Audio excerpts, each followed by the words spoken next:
The City of Santa Cruz and Soquel Creek Water District are proposing to build a desalination facility that would take in seawater and transform it into drinking water through a process called reverse osmosis.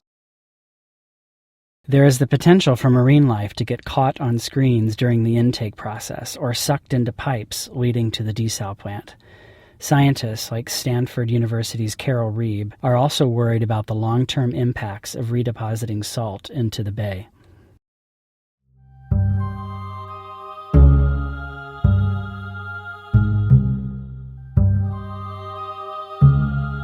One of the things about the desalination and the science, or the lack of science, to understand what the problems could be, no one's actually done a lot of science on brine impacts of desalination plants, but there's a ton of marine publications in marine science on the impacts of salinity difference in the ocean. I mean, salinity gradients drive ocean currents, and just salinity differences of 1 to 2, 3 parts per thousand can move water.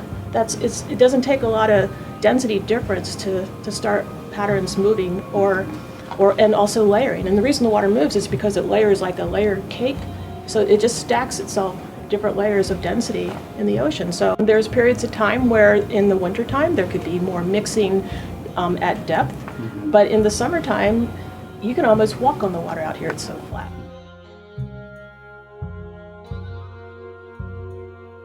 So I would like to see in an EIR a thorough evaluation of the physical oceanography in the area where the brine would be discharged, and a model that actually models brine, a negatively buoyant brine plume, over time. A lot of the models that are done in these EIRs are only done for the first few seconds of discharge.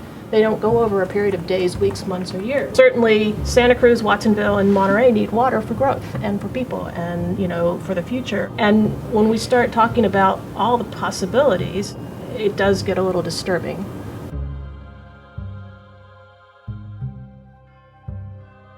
Desalination has been sold as an environmentally superior solution to solve the water problem in California.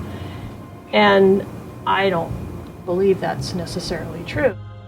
Well, the production of brine obviously is one of the issues that we have to deal with in constructing a desal plant, because it isn't going to be acceptable to have heavy concentrations of brine in the ocean, even temporarily, for any extent.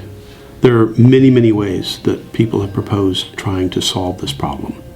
The city's solution is to take what is a relatively pure disposal of sewage through the city's ocean outfall and blend our brine concentrate with that and send it out through 26 high-pressure diffuser ports on the top of this long line.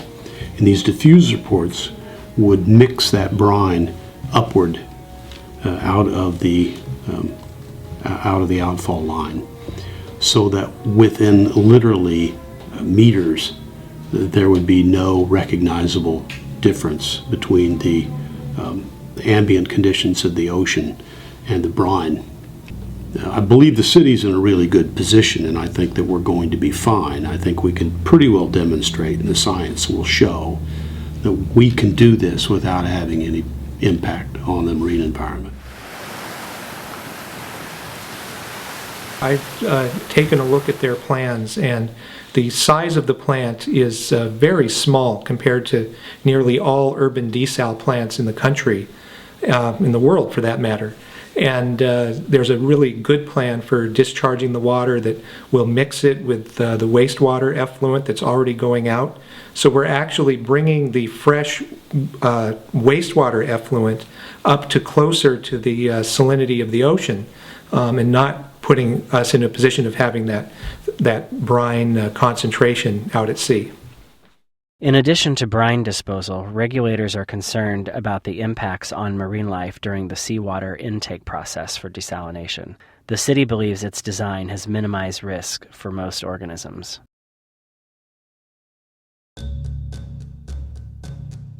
I've heard people use the word sucking when they refer to bringing the water in through an intake, and that's sort of an unfair and rather emotional characterization that really doesn't doesn't lend to understanding the ways that those impacts can be avoided. But effectively, there are two things that have to happen in an intake to minimize harm to the marine environment. The first is that it's adequately sized that you can bring in the amount of water necessary at a rate or at a flow velocity that makes the tidal action and the wave action of the ocean that would move organisms around greater than the intake velocity. And that's just simply a matter of sizing. But the other issue is the issue of screening it. If you screen it so small that absolutely nothing could go through it, it won't be functional because you won't be able to draw water through it. It'll clog quickly. So the trick is that you've got to design it small enough that larvae and plankton are of size that they could be expected to survive, can't enter it. In other words, the head size or whatever has to be big enough that it wouldn't pass through the screen. It's virtually impossible to create a situation where nothing, the tiniest of photoplankton or the tiniest of larvae, couldn't pass. And so, no matter how well it's designed, there will be some passage of very, very tiny microorganisms into this line, and that's called entrainment. And so there will be a mitigation required for that. Even though it is true that 99.6% of that size of organic marine life will perish, will not grow to adulthood. Nevertheless, it's foodstuff, and so there has to be some sort of mitigation for anything that you do bring in. It's assumed that everything that comes into a pipe perishes.